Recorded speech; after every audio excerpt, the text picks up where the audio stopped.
নমস্কার বন্ধুরা, স্বপ্নাস kitchen and ব্লগে আপনাদের সবাইকে স্বাগত। তো বন্ধুরা, আপনারা কেমন আছেন? আশা করি আপনারা সকলেই ভালো আছেন। তো আমিও ভালো আছি। আজকে আবার একটা নতুন ব্লগ নিয়ে ব্লগ অ্যান্ড কিচেনে আমার কি হতে চলেছে আপনাদের সাথে আমি কি শেয়ার করছি সম্পূর্ণ ব্লগের মাধ্যমে আপনারা দেখতে পাবেন। তো চলুন বন্ধুরা, শুরু করে দিই।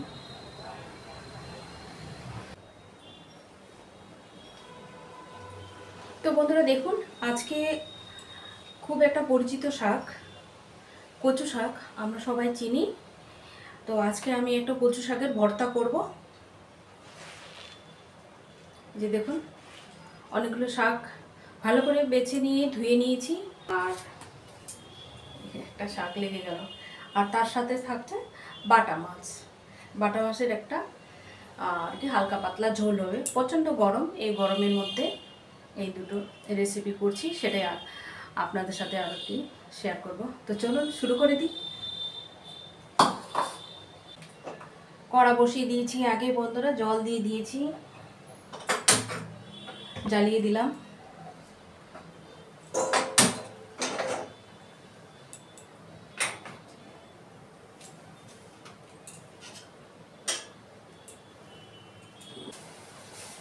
মাছটাতে লবণ হলুদ দিয়ে মাছটাকে ভেজে নিচ্ছি।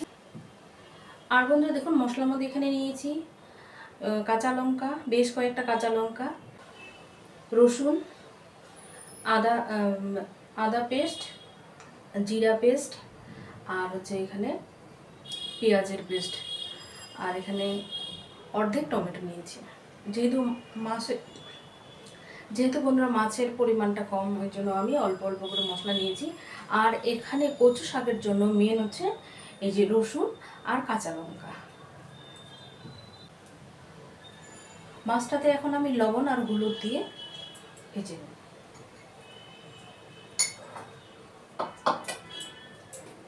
কড়া গরম হয়ে গেছে, কড়াই দিয়ে দিচ্ছি তেল।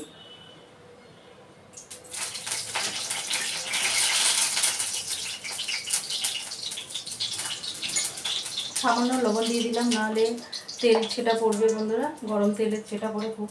ওই জন্য আমি প্রথমে যে কোনো রান্নার ফার্স্টে অল্প লবণ দিয়ে দিই, তাহলে ওই তেল ছেটানোর ভয়টা থাকে না। এই যে মাছটা মাখিয়ে নিলাম, দিয়ে দিচ্ছি।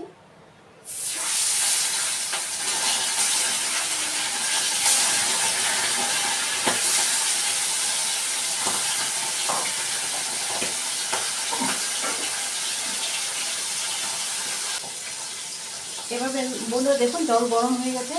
আমি এখন এই কচু পাতাগুলো দিয়ে দিচ্ছি। আমি কাটলাম না বন্ধুরা, গোটা গোটা দিয়ে দিচ্ছি। আমি যেটা খুব বড় সেটাকে আমি বাছার সময় একটু মানে ছোট ছোট করে নিয়েছি আকারে। তো আর আমি কাটলাম না, আপনারা চাইলে কেটে নিতে পারেন। তো আমি এভাবেই দিয়ে দিচ্ছি।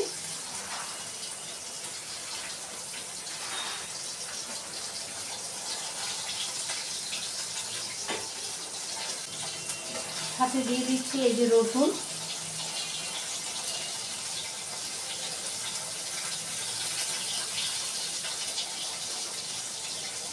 আর এই যে দেখুন বেশ কয়েকটা 7 থেকে 8টার মতো কাঁচা লঙ্কা।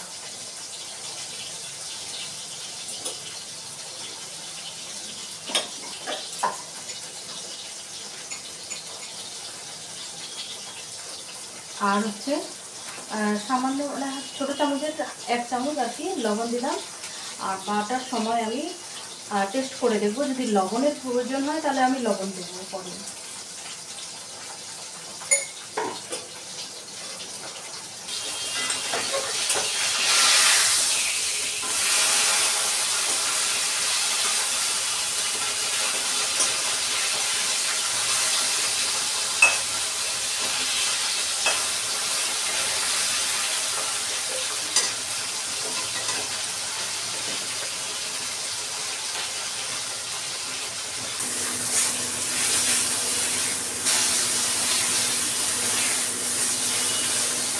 বন্ধুরা কচুটা হয়ে গেছে, দেখুন কতখানি ছিল কচু এক কড়াই, আর এখন কতটুকু হয়ে গেল মানে সিদ্ধ হয়ে গেছে। আমি এখন জল ঝরিয়ে নেওয়ার জন্য নামিয়ে নিচ্ছি।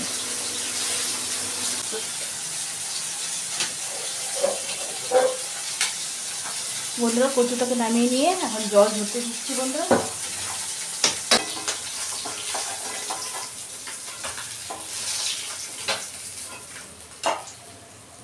এখানে দিয়ে দিচ্ছি কাঁচা লঙ্কা,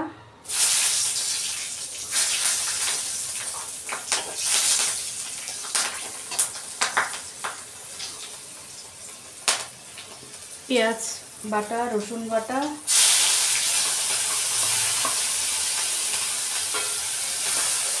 টমেটো সবগুলো একসাথে দিয়ে দিচ্ছি বন্ধুরা।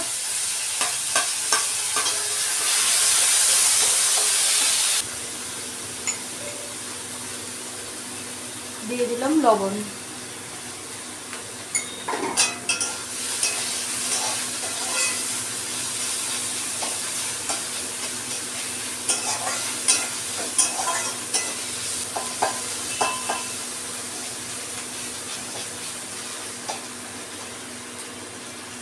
এবার দিয়ে দিচ্ছি জিরে,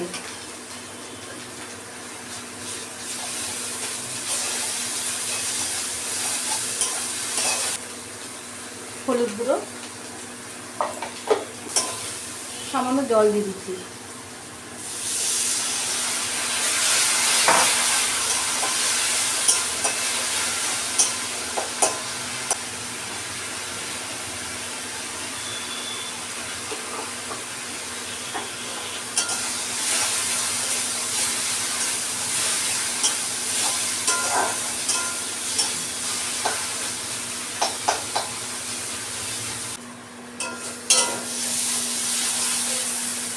বন্ধুরা মশলা কষানো হয়ে গেছে, মশলা থেকে তেল ধরে গেছে। এখন আমি পরিমাণ মতো জল দিয়ে দিচ্ছি।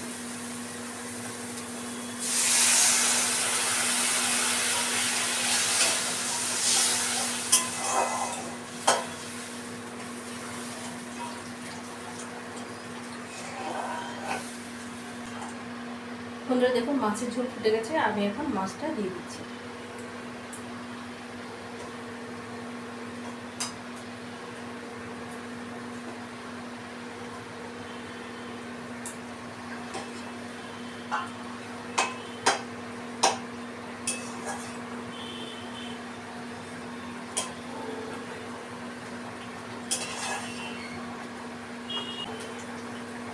মাছের ঝোল হয়ে গেছে বন্ধুরা। প্রচণ্ড গরম, এই গরমের মধ্যে হালকা পাতলা ঝোলই ভালো লাগে। আর বাটা মাছ,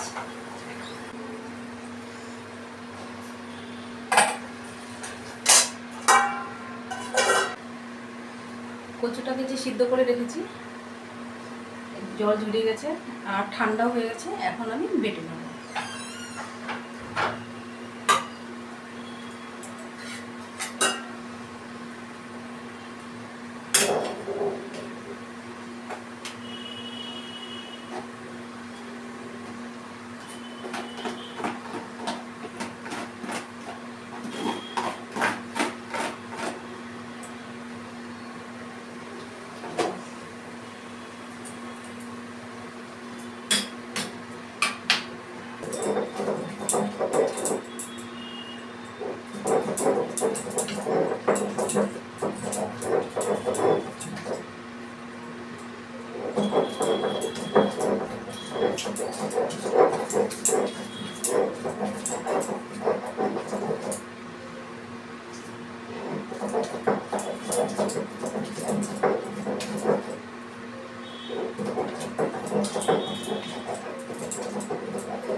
এই যে দেখুন বন্ধুরা বাটা হয়ে গেল।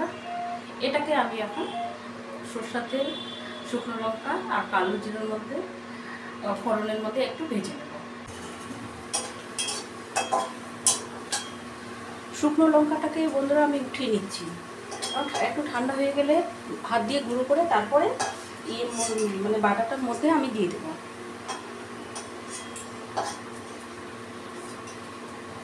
শুকনো লঙ্কাগুলোকে এখন আমি দিয়ে দিচ্ছি বাটাটা।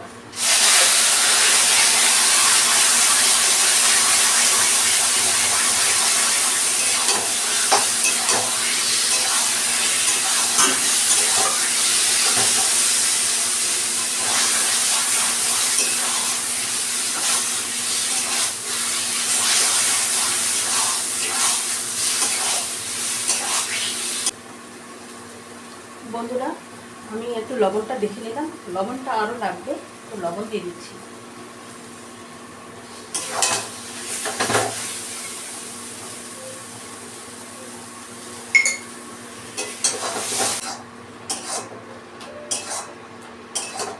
দেখুন বন্ধুরা, একদম টাইট টাইট হয়ে গেছে।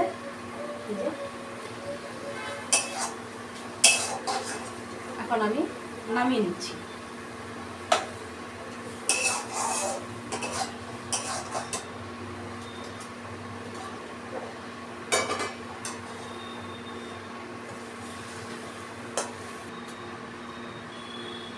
তো বন্ধুরা, দুটো রান্নাই আমার কমপ্লিট।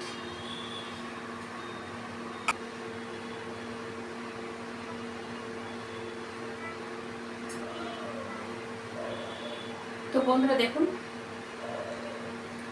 মাছ আর হচ্ছে কচুর যে ভর্তাটা করলাম সেটা আপনাদের সাথে একটু শেয়ার করছি।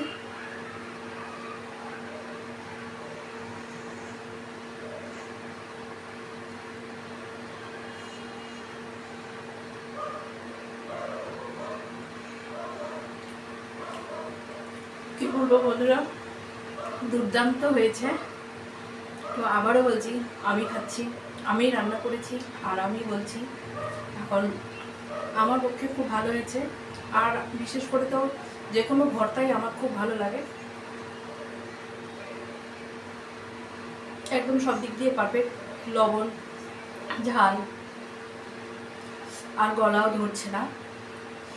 তো এই বাটা মাছ আর হচ্ছে কচুর ভর্তার কম্বিনেশনটা খুব খুব ভালো, তার সাথে ভাত দিয়ে আমার তো খুবই ভালো লাগলো। তো বন্ধুরা, আর ভিডিওটা বেশি বড় করছি না, তো ভালো লাগলে প্লিজ একটা লাইক করবেন আর সাবস্ক্রাইব করে আমার পাশে থেকে আমার বন্ধু হয়ে যাবেন। তো বন্ধুরা, টাটা, আপনারা সবাই ভালো থাকবেন, সুস্থ থাকবেন। দেখা হবে আরেকটা এইরকম সাদা সিম্পল রান্নায়।